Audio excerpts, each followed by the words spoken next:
Halo, selamat datang lagi di channel saya. Oke, jadi sekarang saya ingin memberikan tutorial tentang cara menggunakan CodeChef. Jadi apa itu CodeChef? Itu adalah aplikasi atau platform gitu untuk kompetitif programming atau kompetisi pemrograman, atau bisa juga untuk kita yang ingin belajar problem solving.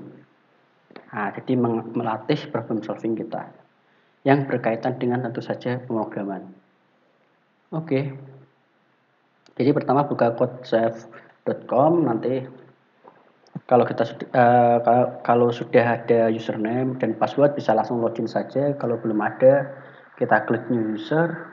Nah, di sini gratis ya, jadi bisa isikan data kita, username, nama, email, password, lalu jenis kelamin, role kita student, kemudian bahasa pemrograman yang akan kita gunakan yang utama itu, misalnya C, C++, atau mungkin Python atau bahasa pemrograman yang lain. Sepertinya ada semua.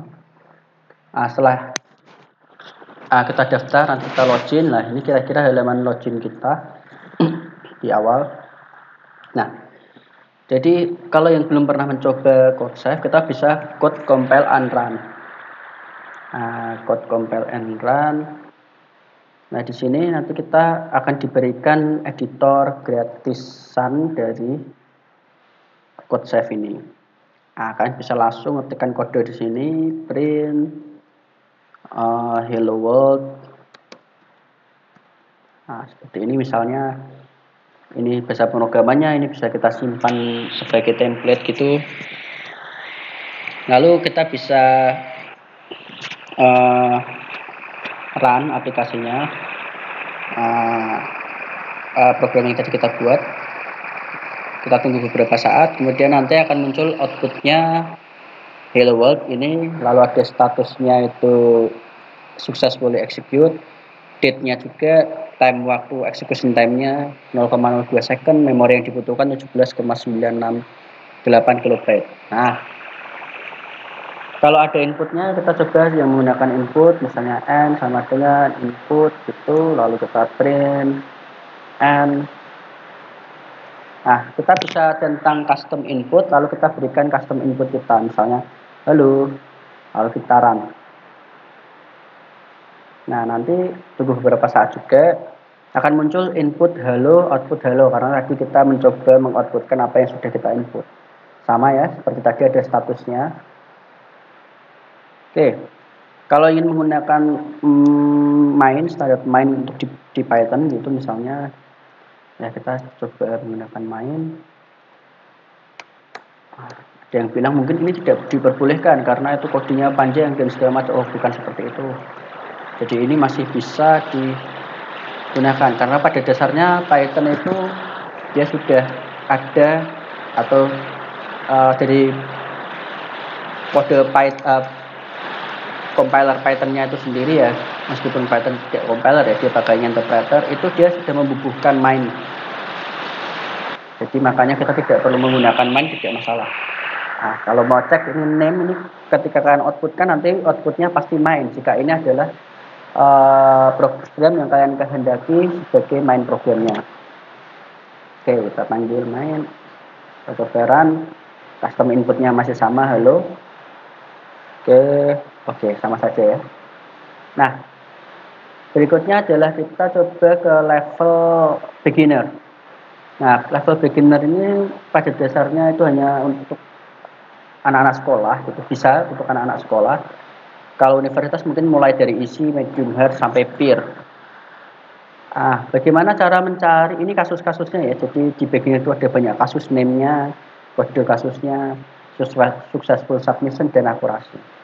Ada dua cara untuk mencari yang paling mudah di dalam beginner ini. Bisa pakai successful submission.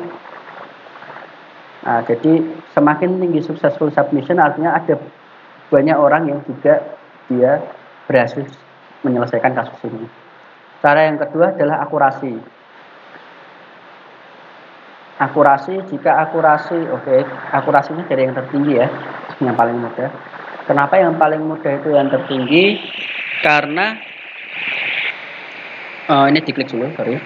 Karena yang mencoba untuk menyelesaikan kasus itu ada banyak orang.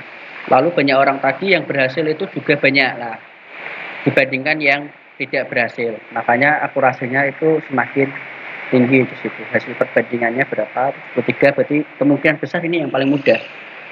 Kita coba klik kasusnya.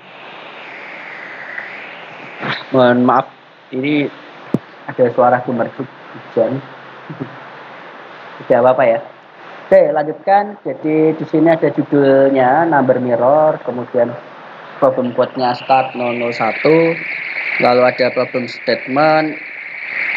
Ini perintahnya tulis program yang memperbolehkan apapun nomor, yaitu n gitu, dan outputkan hal yang sama.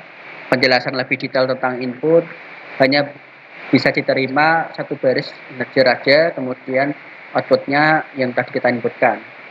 Batasan di sini adalah batasan dari n yang kita input tadi, dari 0 sampai 10 pangkat 5. Ini akan menjadi penting jika seandainya kasus ini mengharuskan kita untuk dapat memenuhi execution time yang cepat atau yang singkat. Jadi kalau execution time-nya singkat, kemudian memori yang digunakan juga sedikit, kita harus sangat memperhatikan sekali constraint-nya. Untuk kasus ini tidak perlu kita perhatikan, tidak masalah. Lalu kita bisa submit kode kita. Jadi kalau kalian tidak pede dengan kode yang akan kalian buat, kan bisa buat dulu di sini di editor kalian masing-masing. Ketika sudah pede, bisa langsung saja bisa langsung saja paste di editornya CodeSafe. Kalau mau dicoba juga boleh memberikan custom input 12 gitu misalnya, kita coba run. Oke, sudah input output 12. Speednya ini, time-nya ini, memori yang dibutuhkan ini. Oke, kalau sudah yakin kita submit. Oke, yakin submit.